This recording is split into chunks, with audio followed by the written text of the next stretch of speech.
The Monster Below, Nightfall, by Greenback, read by Deathlight, Chapter 4, The Reunion. It isn't long before the tide turns against the changelings. The repeated cheers from the streets are anything to be believed, and as the evening goes on, road guards stop inside the donut shop, each drenched in sweat and walking on wobbly legs. Listening to them talk to the shop's owner, picture soon emerges of what happened outside. It appears the changelings used their old trick of blending in throughout Kennerlot, then striking from everywhere at once.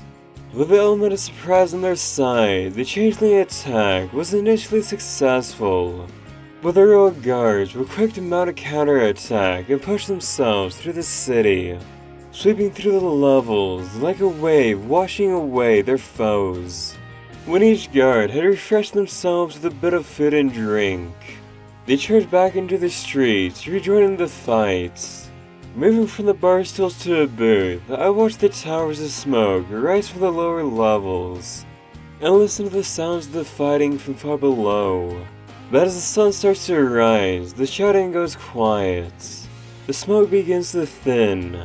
Then as everything goes quiet, a messenger gallops throughout the streets, using magic to amplify his voice and his message. The changeling attack has officially been repelled. A great cheer erupts. Normally, I would join in on the fun, and maybe order a super special donut to celebrate. But I don't share in the festive mood that permeates the air. My parents were supposed to arrive in Counterlot the day I was released, but the chain pulled in just before the attack. Worse yet, what if Beatbreaker was caught in it as well?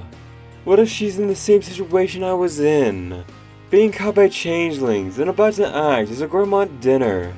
I shake my head and try to make the thought go away. Even if Mom and Dad were caught, and even if Beatbreaker ended up like me, they'd eventually be alright. Despite their fearsome reputation, changelings don't actually kill anyone in raids. Rather, they drain their captives of love and positive emotions, and then abandon them when there's nothing left. They'll be alright. But that changeling had attacked me in the sewers. There was a viciousness to it. A desperation that I'd never read about. Pushing the rest of the donuts aside, I get out of the booth. I need to get to the train station and... The doors open and 4 guards come inside, one dressed again in that fancy armor. The leader glances around. "Everyone, please remain where you are. This will only take a moment." Oh no, please don't tell me they're locking the place down. What's going on? The road guards are doing a sweep throughout Counterlots. We need to make sure there aren't any changelings left. This should only take a few minutes. The other guards work fast. The elaborately dressed one scans everyone in the shop.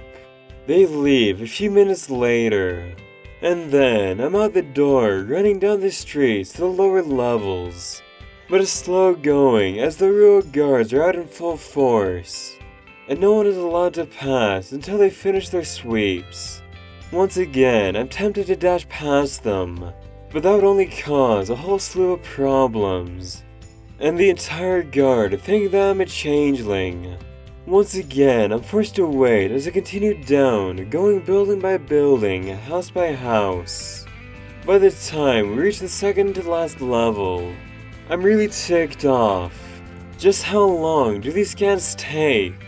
I understand that Counterlot is huge, but with every royal guard out on the streets, you'd think they'd be done by now. Make way! A medical team runs past, carrying 2 stretchers with them, each holding a pony who looks deathly pale. They're all but shoved into an ambulance which takes off down the streets, letting the exhausted team sit on the sidewalk and catch their breath. Excuse me, can you... The closest nurse sighs and whips out a notebook. "Where's the victim?" he asks. Victim? No, there's no victim. I just want to know what happened to those 2. Dropping the notepad, the nurse sighs once again. relieved that he doesn't have to go running off again. They were attacked by changelings. He says, "Looks like they were trying to suck out their blood." A siren blares in the distance. "Sorry, sir, we gotta go." Getting back up, the nurse takes off. Sucking blood? I run down the street, following the row of guards as they finally reach Cadillacs' lowest level, which is packed with most of the city's hotels, public buildings, and transportation hubs. The train station is easily visible, but is already packed with a thick crowd. I politely try to work my way forward, but when that doesn't work, I turn on the charm and persuade those before me to let me pass. Finally reaching the front of the mass, I'm ready to run inside. Trouble is, the entrance is blocked by a hastily erected fence that is protected by several unicorn police officers. For heaven's sake, now what? I turn to the closest officer. "Excuse me," I say, doing my best to keep my tone polite and unhurried. "Why can't we get through?" The scruffy officer eyes me. "Sorry, sir, but the row of guards are taking a look inside. Don't want any changelings sneaking to the next train out of town." "How long will that take?" "No idea." I try to peer in through the station's windows, but aside from the occasional glow from the changeling detecting spell, it's impossible to see what's in there. "Are there any trains from the outside coming in?" "Look, pal, I don't know, okay? I'm just here to protect you all in case some crazy changeling tries to eat you. It's obvious I won't get any more out of him, so I stand with the others and wait, suddenly urging the row of guards to hurry up. It takes several minutes before the guards come out. The leader whispers something to the top-ranking officer, who gestures to the others.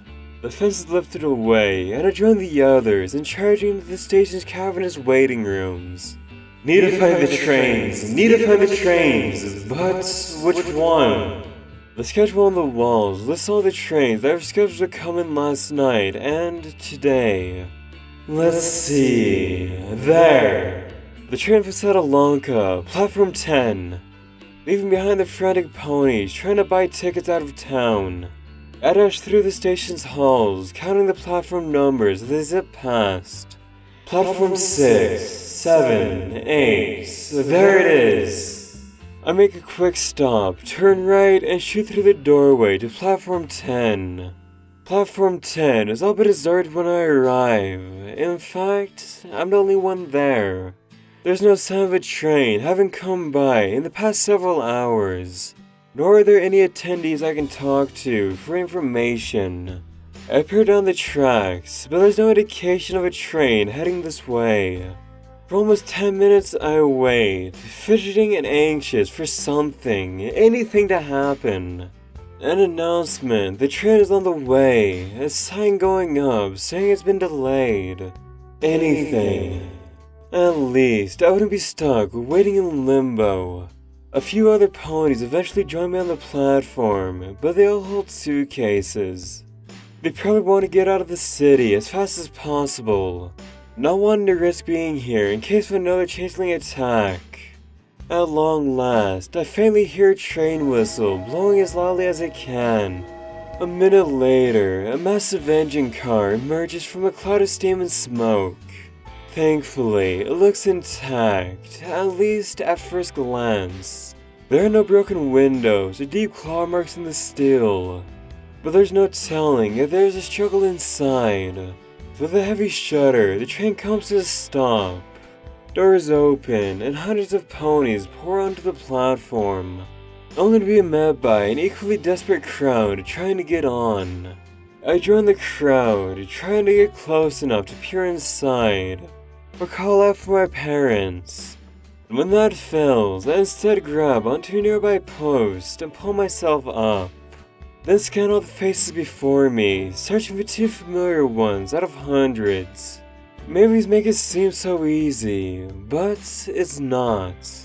And my search quickly turns frustrating. They have to be here. They just have to be. If this is the only train that passes through Satalanka, then they have to be. steamboats through the crowd like fog. When it dissipates, most of the ponies have either gotten onto the train or headed into the station in search of loved ones. Only a few remain. And it's finally then I see their faces. My parents climb out of the last car, the old suitcases magically hovering beside them. They're tired, weary, and worried sick. No doubt fearing I was a casualty of the night's battle. They hurry onwards, no doubt wanting to find me. They initially didn't notice me as I leaped from the pole, probably figuring me to be a random passerby. But then they take a moment to look at my face, and our eyes meet. Suitcases fall to the floor as my parents run to me. I run to them, and we finally hit, legs wrapping around each other, squeezing more tightly than ever before. We can't speak, we can't even talk. My mother doesn't even try, as she practically smothers me with kisses, while simultaneously trying to crush me.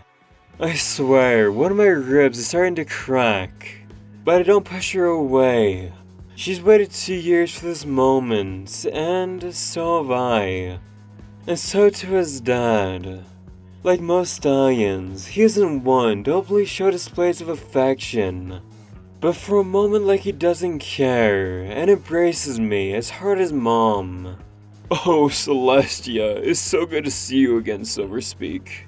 It's good to see you too, Dad. So, what happened? I asked the three of us head down the tunnels back to the waiting rooms. The train was stopped at the base of the mountain. Dad says, a small division of road guards said we couldn't go to Counterlot until the changelings were gone, and the train had been searched. And you weren't attacked? No, not that it would have done those changelings any good. He chuckles. You're lucky, Silverspeak. You'd never seen what happened when a dozen ponies panic and revert back to the most basic fight-or-flight instincts. And none of them try to attack the train? You were in Counterlot doing the changeling attack. Mom says, you were in more danger than we were in. Nothing happened to you, did it? Should I tell them the truth? Maybe later. I'm not sure my mother could help knowing a precious baby was almost sucked dry by her infamous changeling. I got into a scuffle, but I can handle myself. Dad chuckles. See, honey? Told you he's tougher than he looks. Mom isn't too assured. Anyways, it's over now. The changeling attack is over, my prison term is over, and the whole Acorn business is over. Let's just move on. A good outlook, but what are you going to do now? Sorry? You have a plan, a goal, a way to accomplish it? I don't want you milling around aimlessly without knowing what to do with yourself. Relax, this letter should explain everything. I reach for my saddlebags. Wait, where are they? Oh no, they're still in the sewers. I completely forgot about them. My letters, my photos, little Celestia, all gone. Silverspeak? My saddlebags. I lost them in the sewers. Mom's mortified. Sewers? What in heaven's name were you doing in the sewers? It's a long story. Confound it all. Well, I'm alive. I'm free and with my parents. Everything else can be replaced. This moment can't, so I'll make the most of it. Heading up some stairs, my parents and I reach the station's main terminal. There's still a lot of ponies crowding the ticket terminals, while trying to gain passage out of Counterlots. A part of me is tempted to join them and get 3 tickets back to Satalanka. After all, who would want to stay at the site of a most recent battle? But then again, security is bound to tighten up quite a bit after this, which would prevent any further attacks. Leaving the ponies behind, we head inside, and emerge into a massive crowd struggling to get into the station. My parents and I are the only ones actually leaving, and seemingly the only ones who intend to stay. Well, so to speak, this is your first day of freedom. What do you want to do first? Had that question been asked an hour ago, I would have worked to ensure my parents are safe. Things seem to have calmed down, but the sooner we get somewhere secure, the better I'll feel. Let's head to the palace. Palace? You mean the royal palace? As in, the place where the princesses live? The very same. Grabbing one of Dad's suitcases, I trot down the street. If I've got a job there, I might have a room there we can stay. One, I hope, that's within the secure walls of the palace itself. My parents glance at each other for a split second, then hurry after me. If there's one thing I'll always want, it's the chance to visit the home of Princess Celestia and Princess Luna, and to have a private room of their own within the palace. Even if it's only for a night, it's an opportunity no one can pass up. For an hour, my parents and I head up through Canterlot's many streets. As we go up through the city's many levels, I can't help but wonder what it would have been like to go through Canterlot decades ago, when it was just the palace and the immediate surroundings. Since then, the city's been expanded upon, with multiple levels and districts built right into the mountainside, so that Canterlot is now 5 times as large as it used to be. While that means there's plenty more to see and do, it also means getting up to the palace practically an expedition. It's still early in the morning, and things are quiet throughout Canterlot. The last of the fire carriages are heading back to the station after putting out the last fires. The sirens of ambulances have faded to silence, and the streets are practically deserted. In a way, it's actually quite nice, and it gives me a rare opportunity to see what the city looks like this early, when the sun has only just begun to warm the cobblestone streets and marble buildings before sleepy ponies emerge from their homes. My parents and I continue upwards, passing buildings that grow slightly more elaborate and ornate, built from polished marble and other fine minerals. There are strange things as well, things that I've never seen, such as a pole adorned with an elaborate metal box at the top. I try to figure out what it's for, but I can't. An elaborate bug trap perhaps. By the time my parents and I reach the final level, and the enormous staircase leading up to the palace itself, Mom and Dad are having to stop more and more frequently to take short breaks. You two okay? Mom chuckles. Just a bit of old age catching up to us. Didn't sleep well on the train? Dad quickly nods. Yeah, never could. They never made the seats nice enough. When they recover, the three of us start up the stairs. A short hike later, and we finally emerge onto the very top of Canterlot itself. The roads and sidewalks give way to grass and a flowing river fed by a towering waterfall. It's beautiful, but I'm focused on what lies before me, and I can barely keep myself from freaking out. I'm here. I never thought I'd see it, much less to get so close that I could reach out and touch it. But this is no dream. I'm standing before the gates of the real palace itself. Lit by the mid-morning sun, the white walls of the palace seems to glow, as if barely containing the beauty that lies within its halls. The multiple towers and spires stretch high into the sky, banners and flags billowing into the gentle wind. I stare at it all, mesmerized, unable to take my eyes away. Dad taps me on the shoulder. You okay there, Silverspeak? Oh, yes, just thinking, that's all. Let's go. The less time we spend gawking and talking, the more time we can spend inside the palace.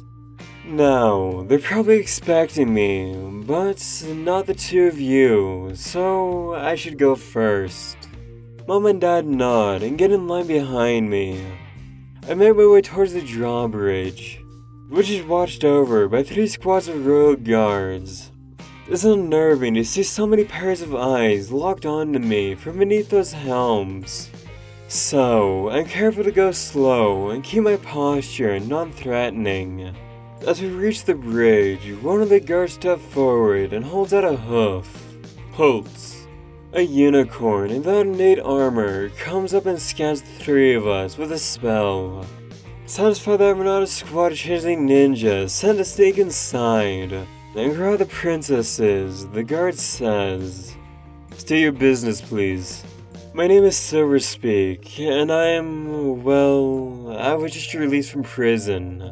2 years ago, Princess Luna said that if I desired, I could have a job as a rider for the court after I was released. The guard brings up a scroll and looks it over. And who are these two? My parents. He checks the list again. You are allowed inside, Mr. Silverspeak, but your parents are not on the list.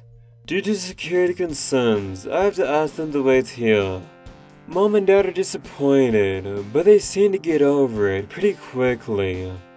After all, if I do get a job here, I should be able to arrange for them to have a tour of the palace. Or at least, that's probably what they're thinking. I'll be back as soon as I can.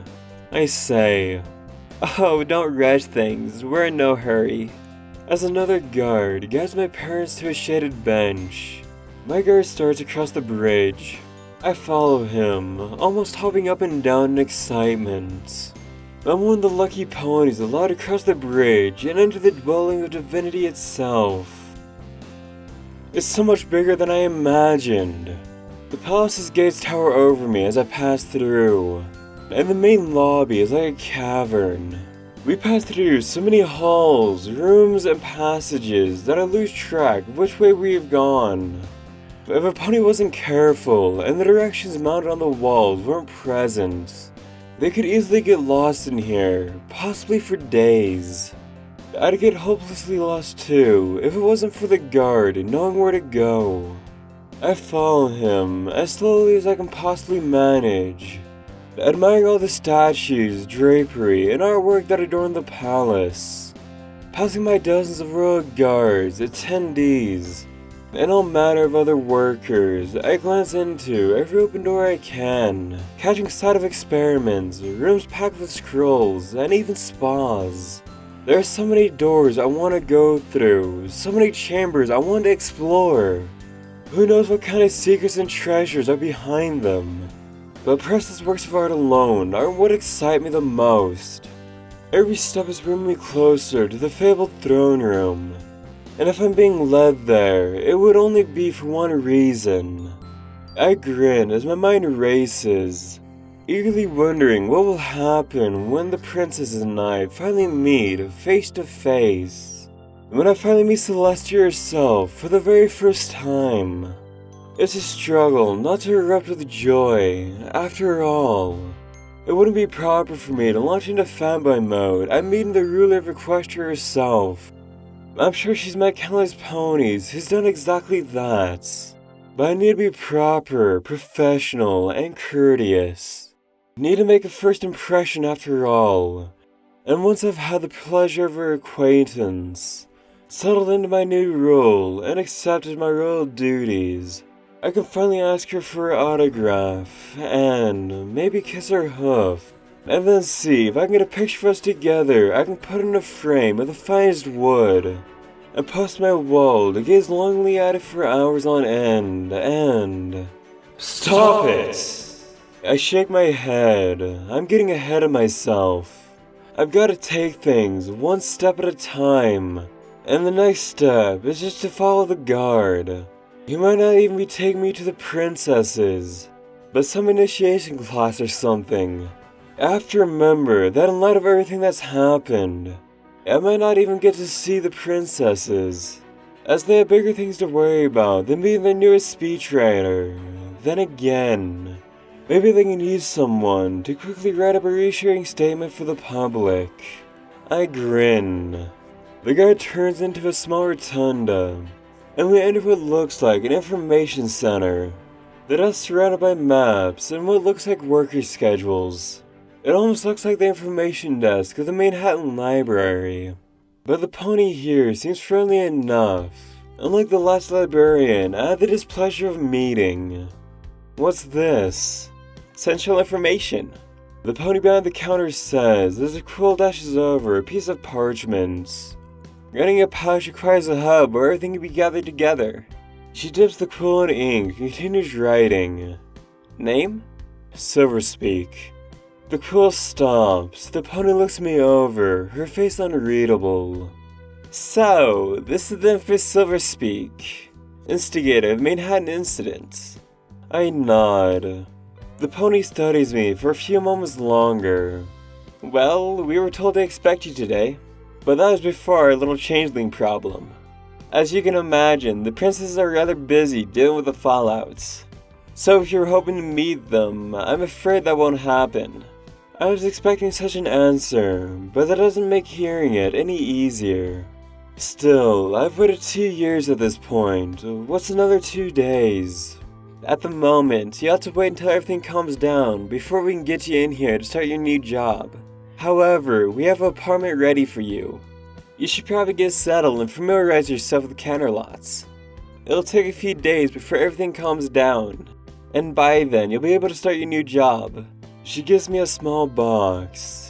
This is your key and your badge. You'll need to get into the palace each day. Wait, you mean I'm not going to live here? The pony chuckles. The only ponies who live here are those whose services are needed at all times. Head of the armed forces, head of security, cooks, that sort of thing. Confound it all. If it's any consolation, you're not the first to have their hopes dashed, Mr. Silverspeak. Not even I live here. She goes back to her writing. I'll arrange to have someone escort you to your apartment, and have a letter delivered to you when your job starts. That'll be all. I nod. Thank you. The guard starts back the way we came, and I follow him. Oh, before you go, Shining Armor wanted this to be delivered to you when you arrived. Said it came from the sewers. Reaching behind the desk, she brings up my saddlebags. They're greener than when I last saw them, but a quick look through reveals that everything's still there. My letters, photos, and even little Celestia are all present and accounted for. I'm euphoric as I slip my saddlebags on and follow the guard out of the palace, and back to the main gate where my parents relax on a bench beside the river. So? Mom anxiously asks, how'd it go? Well, I'm not actually on just yet. I say, the princesses are really busy, so I won't be able to start until all this dies down. Mom's smile fades. Oh, but I do have an apartment now. I take the key from the box, so I won't be staying in a hotel while we're here. That should save you a bunch of bits. It isn't long before a guard emerges from the palace and leads us to my new apartment, located one level below the palace inside a large tower. While fairly big, nothing really discerns it from the rest of Canterlot's. But the inside is a different story. It's decorated like the palace itself, complete with nearly identical carpets, chandeliers, and pillars. Whoever designed and built the place probably hoped to live in the palace, and figured that making the official staff apartments resemble it was the next best thing. We're led to one of the upper floors, and a door indistinguishable from all the rest. Unlocking on my silver key, I step inside my new home. Well, it's roughly the same layout as my old place in Manhattan. That's where the resemblance ends, for everything here is high-end. Instead of plain counter holders, I have lanterns set in the walls, a miniature chandelier instead of a bare bulb, and metal furnishing the doors, all built from the finest brass. And instead of cheap carpet with the texture of cardboard, I have thick, luscious fabric to caress my hooves, and the furniture is thickly padded and squishy instead of a threadbare cushion over hard wood. I whistle. Dad does the same. Silverspeak, could you see if the palace has any other job openings? I make a quick check of my new place. It's all there, dining room with attached kitchen, completely strange new stove that doesn't have place for burning logs. How is the thing supposed to work? A bedroom twice as large as the one I had in Manhattan, and a living room with enough space to pack in several couches. Even better is the view. Both the living room and my bedroom offers an awe-inspiring view of the land surrounding Equestria. Heck, I can even faintly see Ponyville on the horizon. Peering out the windows grants me a view of Canterlot's lower levels, all packed with so many shops, restaurants, and other buildings that it'd take weeks to get through them all. Sever speak? I look up as Mom comes in. She's grinning, pleased at how nice my new place is. I was thinking, if you're gonna be working at the palace, you'll probably have to dress for the parts. He'll be alright. Dad sits in the living room. The princes are gonna swoon over that tie of his. Maybe, but it won't hurt to get something with a bit more style. Why don't we go shopping? But we just got here. Oh, we'll have plenty of time to rest later. And besides, this is Canterlot's. How often are we going to get a chance to come up here? All the time now that Silverspeak works at the palace. Taking little Celestia from my saddlebags, I put her on the windowsill, figuring she looked best looking over the city. And sure enough, her tiny eyes glanced down to it, then back to me. If the princess could see me now, what would she think of me showing up with only a tie? Based on what I've already read of her, she probably won't say anything. Stay for tea and offer my parents a chance to stay at the palace. But it probably won't hurt to take a little initiative in my appearance. A little shopping won't hurt, I say. No offense, Dad, but I think I need a little more than a tie when I see the princesses. Dad's not too excited about heading out yet again, but my mom persuades him to go, pointing out that it's my special day, and they're going to be with me every minute of it. Thus, with my parents in tow, the three of us head back into Canterlot streets in search of good clothes. After stopping by the bank to transfer funds from a Manhattan account, we start searching aside every clothing store we find, hunting for the proper attire. Not only will it make me seem proper for working at the palace, but it'll help me blend in with the Canterlot's residents. Not that I'm succumbing to social influences and trying to fit in to gain acceptance, but I have no idea how other ponies react upon bumping into a pony who tried to become a god, so to speak. The search is harder than I thought, mostly because it's hard not to go into every store we pass by. I really want to, and there's so many things to look at. There's furniture, jewelry, magical trinkets, toys, and everything else a pony could want. Manhattan might be Canterlot in the terms of how many stores it has, but none of them come close to the quality of Canterlot's goods. And compared to the hustle and bustle of the big city, Canterlot is more regal and refined. The residents here take great pride in their city being the most beautiful in all of Equestria, and spend a lot of time to ensure that they look the part, dressing in all manner of fine robes, coats, and dresses, the most luxurious silk and velvet. There are many clothing shops in Canterlot, but most are outrageously expensive. It's only at the 3 gems we'd seek that I finally found a place that won't suck up all my bits like a vacuum cleaner. Mom, Dad, and I spent quite a while hunting around before finding the dark blue coat with the silver trim. It's not the most luxurious thing, but it will do the job well. Heck, I feel like a member of the upper class just wearing the thing as I trot out of the store. Mom wants me to find something a bit more elegant, preferably made out of silk. But Dad assures her I'll get my chance once my paychecks start coming in. Having acquired the coat, we head out to lunch, and find out a family restaurant at the city's bottom level. It's your standard, family-friendly eating place, but also brings back memories of a nice place in Satalanka where we used to go for Friday night dinners. And what a better way to spend our first meal as a family than a familiar warm place. I, for one, love being on hay fries and hay burgers, practically wolfing them down one after another. Donuts are one thing, but burgers and fries are another delicacy I've gone way too long without. Mom and Dad had to practically hold me back from ordering more, joking if I'm that eager for something good, they can cook it up later. After the meal, we head out to buy groceries to fill up my cupboards and shelves, which quickly turns into a longer excursion than I thought. Kendall has many types of elegant grains and other food items that are hard to find anywhere else in Equestria, and I make sure to stock up and want to try every grain, seed, and exotic vegetable available.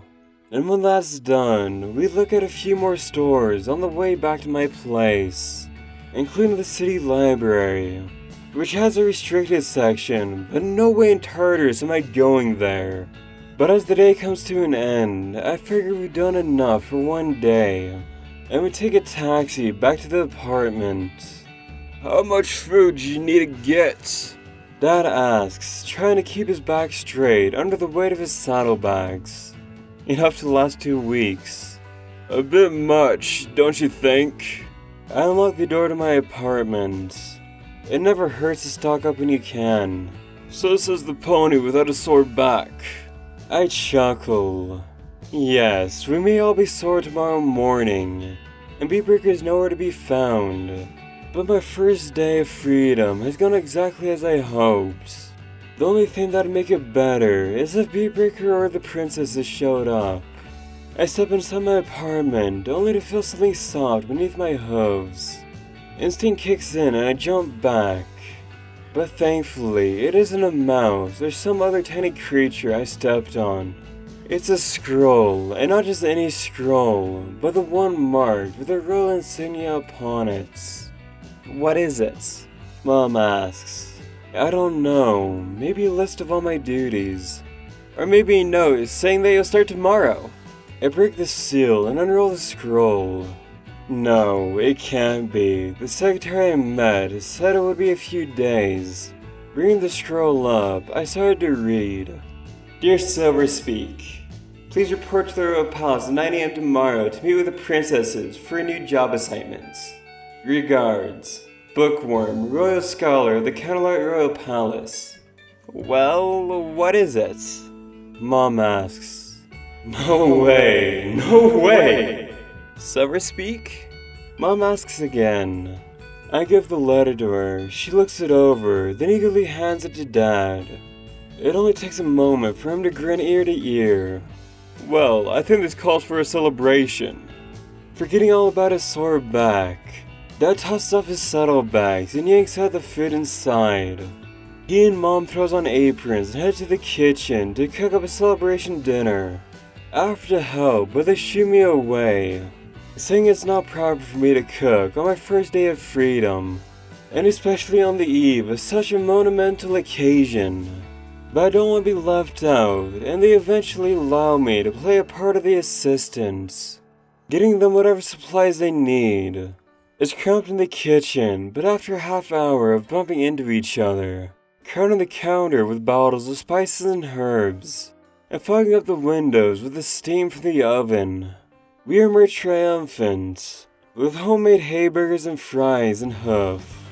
And as cliche as it might sound, they're just as Mom used to make them. Delicious and comforting beyond anything any restaurant could hope to concoct. We initially head to the dining room to eat, but I direct us into the living room. Mom and Dad are puzzled, but as we settle down on the sofa, they see why. We get the beautiful view of Equestria as the sun sets, and the lights of the city emit a warm glow. It's the perfect way to enjoy a perfect family dinner. I admit I haven't put much thought as to how my first day would end, but I figured it would come with talking, sharing photos, and catching up on old times. But being up for so long and doing so much has wiped us all out. And when I ask if anyone wants dessert, Mom and Dad groan at the thoughts and confess that all they want to do right now is go to bed. Can't say I blame them. Thus, as Mom and Dad retire to the guest room, I head to my room and the brand new bed waiting for me. Slipping between the luxuriously soft sheets, I tingle with pleasure. Of all the things I've missed, a good bed was near the top of the list. But now I got it, and almost everything else I wanted. A clean start, a new career, the support of my parents. And by this time tomorrow, I would have met with the princesses themselves. And much sooner than I expected. As I sink into the pillows and drift off, one last thought comes to my mind. Life is good.